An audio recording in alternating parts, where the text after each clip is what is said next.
as promised in the last video, the next time you'd see this motorcycle, I'd be riding it up and down the street.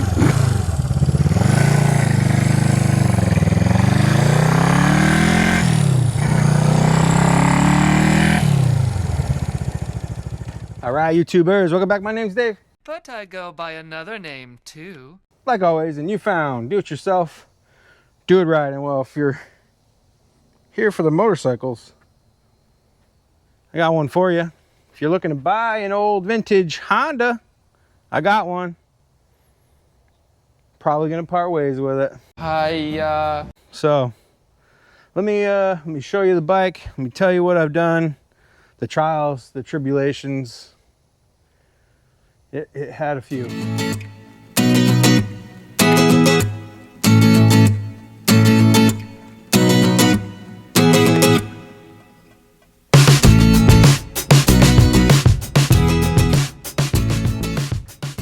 So if this is the first video you're catching on this green 1974 CB360, there are a few of them. I rescued this bike. Well, I say rescued. Gentleman had a bunch of bikes. He was trying to sell them. He's got another one that I'm really interested in. But I ended up bringing this one home, working on it earlier this spring. Kind of got shuffled to the back burner and whatnot. And well, I finally finished it. And by finished, I mean figured out why the thing was not running the way it was supposed to be running after a bunch of monkeying and fiddling around, and well, you know. So here is the finished product. I'm trying to stay in the shade because when you get out in the sun, it's rather hot. So here it is in all of its glory.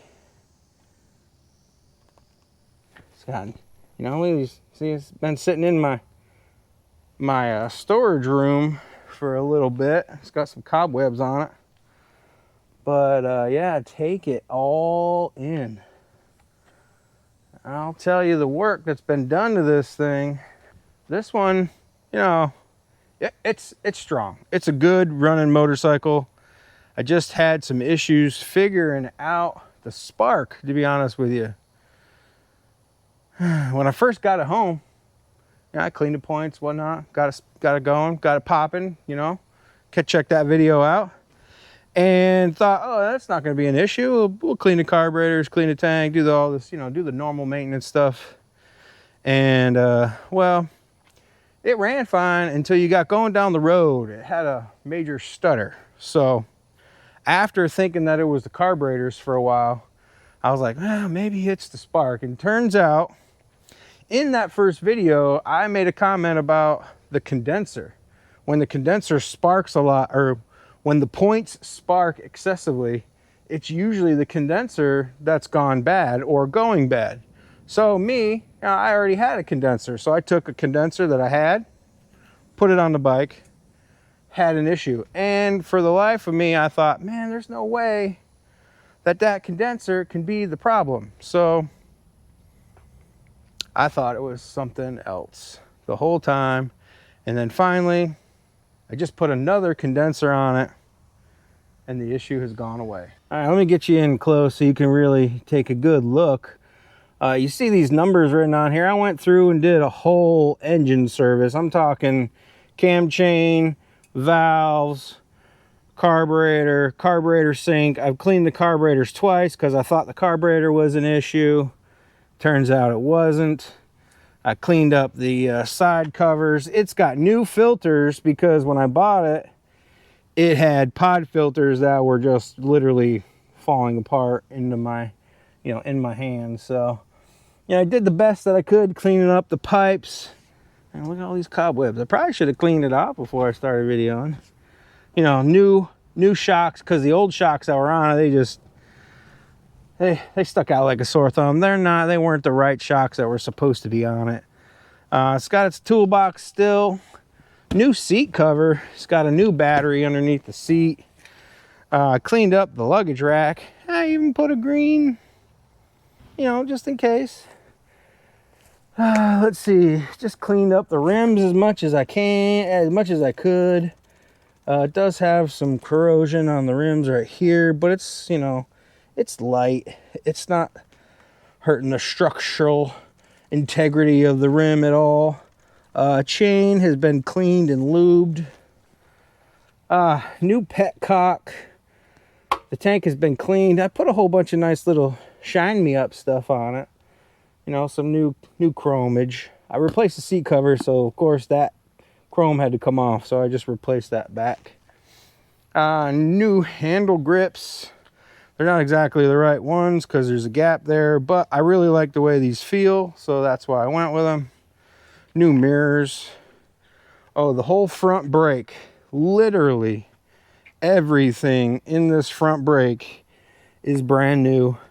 This bike, when I got it, it did not have a front brake on it. Everything other than this caliper, this side of the caliper, because I had one of these, is brand new. Brake pads, the sliding in there, the bolts, all of the lines, every single line is brand spanking new.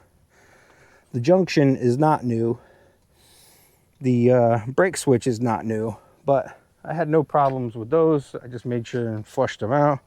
All of the cables have been replaced. So this bike starts up and runs rather beautifully. I know what you're thinking. You're thinking, well, if it runs so good and all this stuff is fixed on it, why are you selling it? Well, I go by a feeling on a motorcycle, and I'm just, you know, when I was working on this bike, I just never really fell in love with it, I guess. You know, like usually when I work on a bike, I usually like, oh yeah, I'm really enjoying it. I'm really enjoying this bike. Really work, you know. And I just never really felt that working on this bike. I don't know why. It's a good looking bike. I just don't know. I don't know. Maybe it's because there's a big dent in the tank here. There's a little dent down here. I don't know if maybe because the side covers aren't as nice, or, you know, the colors don't match the way, you know, I would like them to match. I don't know. And I've actually contemplated just keeping the bike and then just finding a tank and side covers that I really like. But, you know, I think I'm finally at the point to where I want to get my hands on an old Harley. And by old Harley, I mean like an old 45 flathead, like a WLA, you know, something of that vintage, you know, 40s style Harley-Davidson.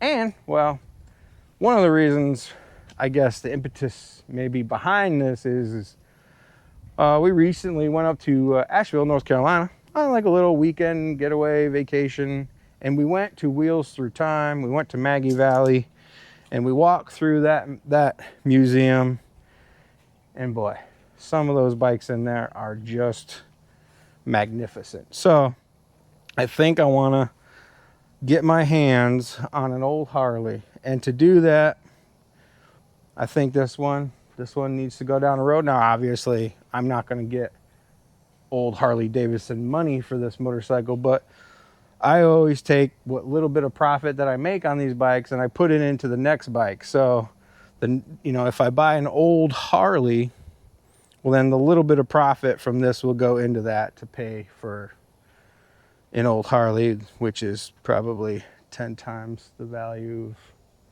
well, maybe not 10, maybe 5 times the value of one of these.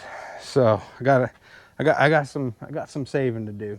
So if you're catching this video and you're like, man, I really think I would like that motorcycle, you know, hit me up in the comments below. You can send me an email. My email address is in the description below. I'm not actually going to list this motorcycle anywhere. It's just not really the time to sell out to the public. Usually in the springtime, I find that I sell the bikes faster and easier. Not so many tire kickers, not so many people hoping that they have the money to buy and then they don't get it approved by their significant other. So I think I'm just gonna say it's for sale on my channel, and then if somebody from the channel really wants it, really likes it, well then, you know, we can figure it out. But it will get listed the beginning of next year. So that's that. I do have a Suzuki that I just bought. If you haven't seen that one yet, check out that video. I got some work to do on that. I bought that motorcycle off Bring a Trailer, and you know, through riding it around the neighborhood and down the street, now that I got it legal, registered and insured, I found some more issues with it.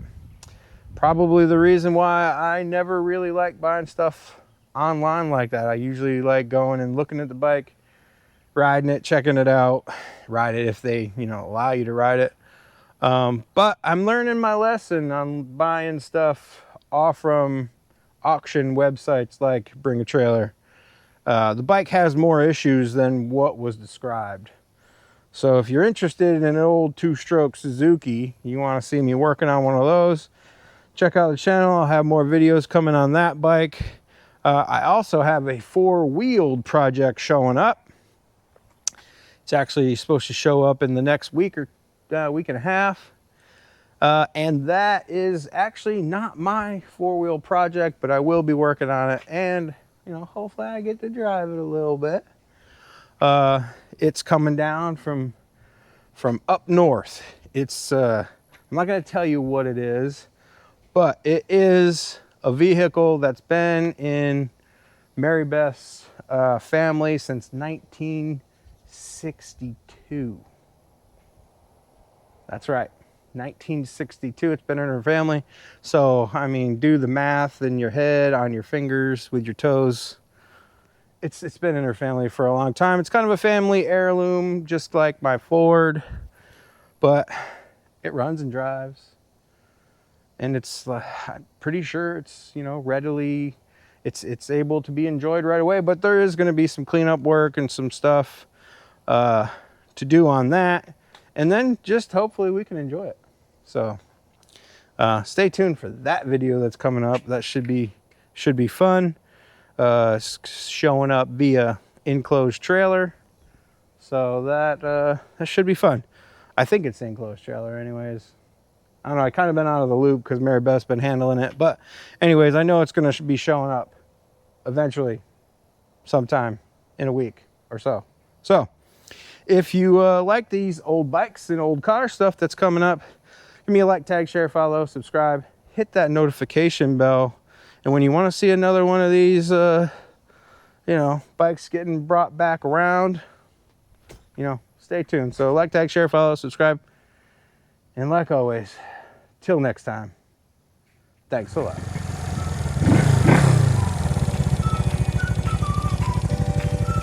This is another one, resurrected and probably getting sold to the next person that's gonna love and ride this old bike.